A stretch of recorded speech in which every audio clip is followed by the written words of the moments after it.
What's up guys, it's Crypto here, and you guys have probably heard murmurs of today exchanges in Korea being raided and even potentially shut down. So what's actually going on over there? It's all chaos and madness at the moment.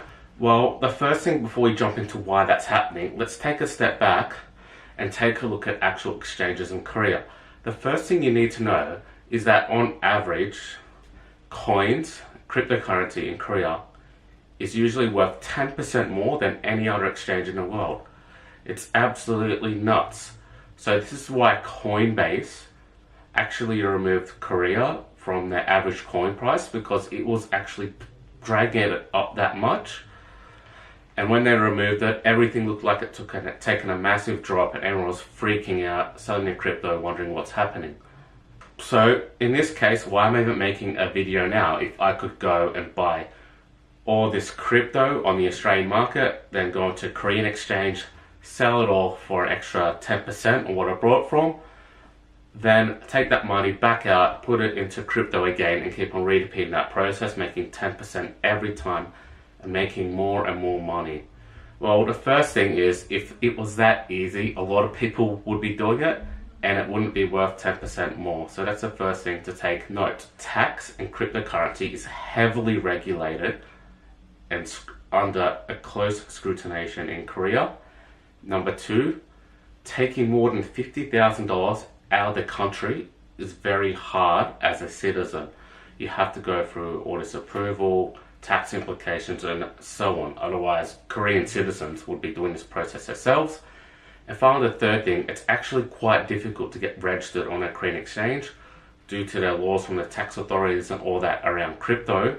You'll need identification and verification, and good luck getting that as an outsider. It's hard enough for a Korean to actually do it as it is.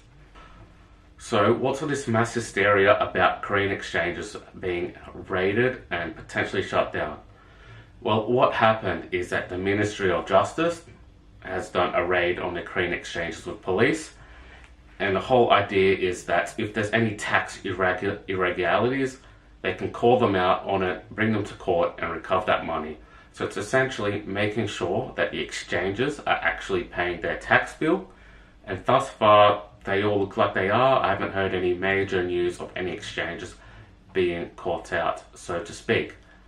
Now, this is by the Department of Justice, and late last year, they were pushing for cryptocurrency to be considered as gambling in Korea. And the reason for that is, if you look at your traditional stock and future investments, they're not considered as gambling because there's quite a lot of laws and regulations around it, whereas cryptocurrency has absolutely just exploded in the last year. There's no laws and regulations, it's a wild west, anyone could start up their own exchange, trading crypto for fiat, and so on. So this is why they're making sure they do their due diligence, and the exchanges are doing their due diligence, paying taxes, making sure the money is not being used for fraud or any criminal activity and the like. And at the moment in Korea, there are huge pressures from the public from both sides.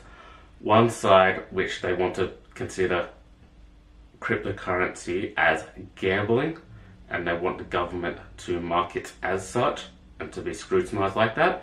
And then there's another side, which are mostly made up of wealthy people that are investing in crypto, and a lot of young people who don't see it as gambling at all, as an investment.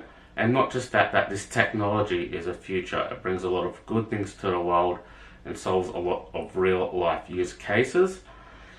Now guys, the thing to remember is Korea is a democracy. So if they do make any changes, it's going to be a long process, and you're going to know about what's happening. It's not going to happen overnight. They're not just going to shut down a bunch of exchanges and raid them for absolutely no reason at all. Alright, they're just making sure that, like I said, they're paying their tax, doing their due diligence. So you can consider today's dip temporary based on this. People probably just saw the news, were freaking out and selling because Korea does an absolute monster volume on crypto. They absolutely love it now. It's insane over there. So until next time guys, I'll catch you later.